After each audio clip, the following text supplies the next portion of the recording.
How you doing, YouTube? I just wanted to do a video on some of the revolvers I got. This isn't all of them. I'm missing about, I think, 4 Smith & Wessons. I've got 4 Smith & Wessons that aren't in the video. 2 of those I have gave to my mom and dad, so they got those. So technically those aren't mine, but I might get them for a video. But yeah, a few of these I know y'all haven't seen before. I know y'all have seen the J frames and the 686, the Python, and I think this 65-5. But anyway, let's start off. I've got a Colt Trooper. It is a, I think it's around a 6-inch barrel. These were made from 1969 to 83. This is the Colt Trooper Mark III in 357 Magnum. Very nice gun. I think this was the answer to law enforcement.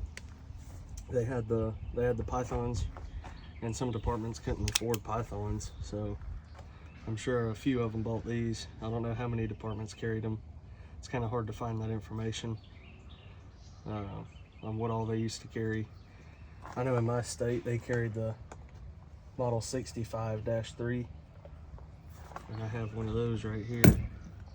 I do have this in the Tex Shoemaker and Sons. This is the Walking Dead holster I got pretty early when that show came out. I like the holster. It's a beautiful holster. But this is the 65 I'm sure it's a 3, yeah, 65-3. It's got the hammer mounted firing pin. This is a K-frame, and it does have my my State's Highway Patrol engraved on it. This was a police trade-in my dad got years ago. But this looks like the Model 10 with the bull barrel. That's what it looks like. It's a 357 Magnum. I think these K-frames are known for the forcing cone to crack. I don't know if I'll be able to get that. This one has not cracked. It has had some pretty heavy 357s through it, and as a kid I used to shoot 38 specials through it, but I don't really shoot this one as much anymore. It's kind of a family heirloom. Yeah, really nice panel grips. Feels really good. It's got the gutter sights like the J frames. But yeah, these are really cool. If you come across one, I'd definitely pick one up. I need to get it. Need to clean it.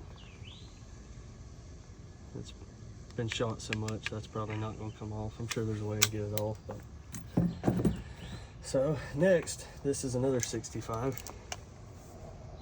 This is a 65-5. They were made from 1991 to 98. At least this one was. Being a Ladysmith. This is the Ladysmith model. Same gutter sights, 6-shot 357 Magnum. Still got the hammer mounted firing pin. This is I think a 3-inch barrel. This one over here was a 4. This is a 4-inch barrel. I'm pretty sure. Yeah, I think it's a 4-inch barrel. I think that's what the holster says for a 4-inch. Yeah, this is the 3-inch. This would be a good concealed carry revolver, but I choose the Python. But this is a beauty. I like this thing. It even has a Ladysmith Smith & Wesson bag. And then I think the rest of them y'all have seen, unless you're new to the channel. This is my Colt Python Combat Elite 357 Magnum, 3-inch barrel.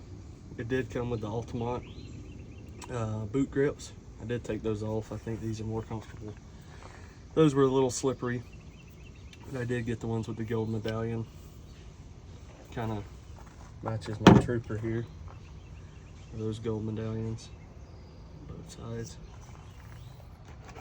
Another thing on those Altamont grips I had on that one that came with it. First time I shot it, I got it back to the house and I was cleaning it, and my medallions, both sides, fell out. So I scraped out the old glue and got some new super glue the next morning and super glued them back in. I will need to replace this sight. I mean, right now it's not bothering me, but I did get it sighted in where I needed it, and it got loose. The blade in there got real loose, so I Loctited the little set screw. So I don't need one immediately, but I will eventually get that Wilson Combat sight. Yep. I think the Combat Elite was made in 2023, but they came back out with the Pythons in 2020. And I did not get one then. I waited a few years and I got a good deal on this one. So I picked that one up. I'd wanted a Colt Python forever. And I'd also wanted a Smith & Wesson 686 forever. This is a -6. I'm not sure about the dates on the rest of these. I didn't really look into that. I'm sorry, I probably should have. But this is a -6 686. It's the 6-shot, 6-inch barrel. I still need to get some grips, but these rubber grips are just comfortable. They feel really good. It's easy to shoot. I might leave them on there, who knows, but I think it's hard to beat a revolver with wood grips. I've only got 2 with rubber grips. It's these 2, but these are just really comfortable, so I might hang on to them. Yeah, I got a good deal on this one, and I'd always wanted one. It does have the ugly lock, which a handful of mine have it. All my J-frames besides my 640, I think it's 649, yeah, 649-2 doesn't have one, but yeah, love this gun. Not something I really carry unless I'm in the woods, and I probably won't ever carry this one. This is just a really beautiful shooter. It is dead accurate. But anyway, yeah, got a 686. I'm running out of room. I'll leave this Python right here. So this is a new acquire. This is a 442-2 Smith & Wesson J-frame. Little snubby. I have the 637 and the 638. Now the 442. I gave the 638 to my dad. It looks like the shrouded hammer. You know, I was carrying those in my pocket. That shrouded hammer, it fills up with dirt and sand and, you know, pocket lint, whatever. So I gave that one to my dad and bought a 637. And the 637 was nice. It had the hammer. It kind of wouldn't get filled up with grit as much, but my mom really wanted it. She liked it. So I ended up giving her that 637, and she gave me a Smith & Wesson Bodyguard 380, just the original Bodyguard with the Crimson Trace laser. And I got that, and I wasn't really gonna carry that, so I got this 649-2, and I think it's just too pretty to carry, especially every day. This might be like a weekend gun, where when I'm not getting so dirty. But yeah, I went ahead and picked up the 442-2 Centennial, and I did have to take the side plate off of it and oil around here in the trigger. It wasn't sticking to the rear. It was just really, it would kind of stop right here and, you know, ease back. It was sluggish, and I could tell it was catching on something. So instead of just sending it back right away, I decided to take it apart, and a little bit of oil went a long way. Still a heavy trigger. It'll definitely need broken in, but yeah, really like this. This will be my new pocket carry, and I'll put this one back in the safe and save it for special occasions. But yep, 440 or 649-2. This one has the hammer mounted firing pin, and it's just classic looking. I thought about buying the, I think they call it the Model 36 Classic.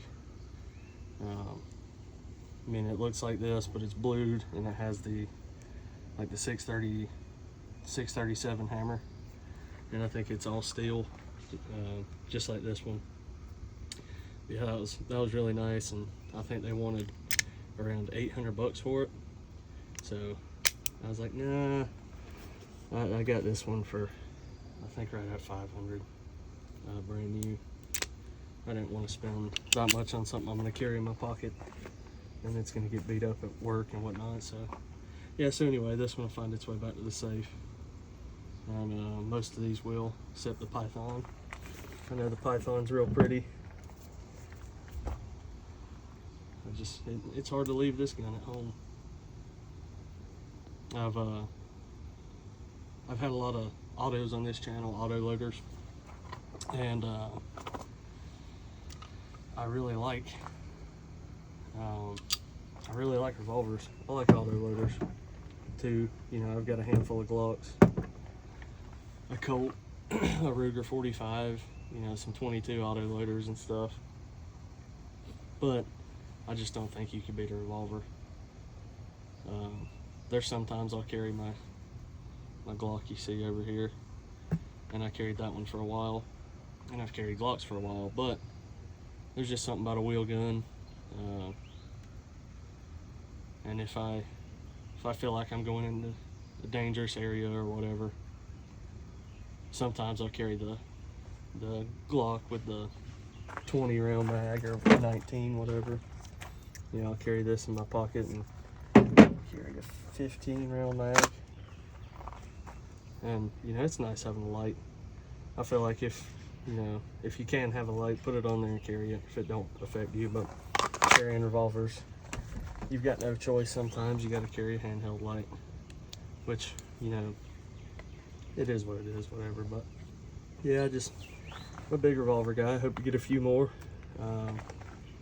I definitely want to get a mountain gun, a 686 or something else. I know I need to get a 44 Magnum. I don't have any other revolver that's.